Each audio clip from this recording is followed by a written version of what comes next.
કહેવાય છે કે કુદરતી સૌંદર્યની સાચી અસલ મજા માણવી હોય તો ગિરિમથક સાપુતારા છે। ત્યારે વાત કરીએ તો ડાંગમાં ચોમાસા દરમિયાન જે રમણીય વાતાવરણ છે સર્જાયું હતું। સાપુતારામાં યોજાયેલા મેઘ મલ્હાર 2024 માટે મોટી સંખ્યામાં પ્રવાસીઓ ડાંગ પહોંચ્યા હતા। જેમાં ડાંગમાં જે આવેલો જે ગીરાધોધ સહિતના જે ફરવાલાયક સ્થળો છે ત્યાં પણ પ્રવાસીઓનો ઘસારો જોવા મળ્યો હતો। વરસાદને કારણે ડાંગનો ગીરાધોધ 16 કળાએ ખીલી ઉઠ્યો હતો। ગાઢ ધુમ્મસને પગલે આદિવાસી વિસ્તાર એવા ડાંગમાં આહલાદાયક વાતાવરણ સર્જાયું હતું। ડાંગ સાપુતારામાં આવતા પ્રવાસીઓને કોઈ અગવડતા ન પડે તે માટે તંત્ર દ્વારા પણ સુવિધાઓ કરવામાં આવી હતી। વિશેષ જે ડાંગનો જે ગીરાધોધ છે તે 16 કળાએ ખીલી ઉઠ્યો હતો અને મોટી સંખ્યામાં ત્યાં પ્રવાસીઓ ઉમટ્યા હતા અને ડાંગમાં આવેલો જે ગીરાધોધ છે તેનો વિડીયો અને ફોટો પોતાના ફોનમાં કંડારી રહ્યા હતા અને સાથે જ જે મોટી સંખ્યામાં પ્રવાસીઓ તેમના પરિવાર સાથે મજા માણવા આવ્યા હતા।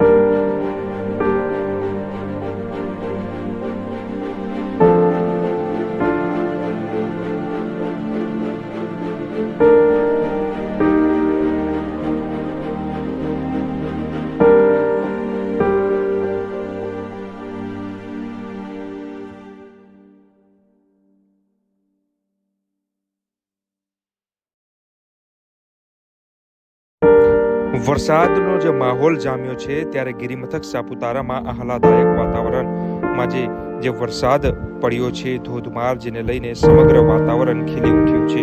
હવામાન વિભાગની આગાહી મુજબ સમગ્ર ડાંગ જિલ્લામાં વરસાદી માહોલ જામ્યો છે।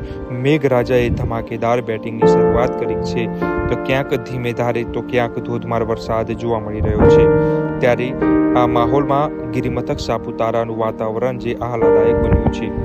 જોઈ શકાય છે કે આ જે વાદળ છે તે ધરતી પર ઉતરી આવ્યા છે તેવો નજારો જોવા મળ્યો છે। ત્યારે ધરતી માતાએ સફેદ ચાદર ઓઢી છે તેવા દ્રશ્યો પણ જોઈ શકાય છે। ત્યારે વાત કરીએ તો જે છેલ્લા કેટલાક દિવસથી ડાંગ જિલ્લામાં ચોમાસાની ઋતુને લઈને કુદરતી સૌંદર્યના 4 ચાંદ લાગ્યા છે।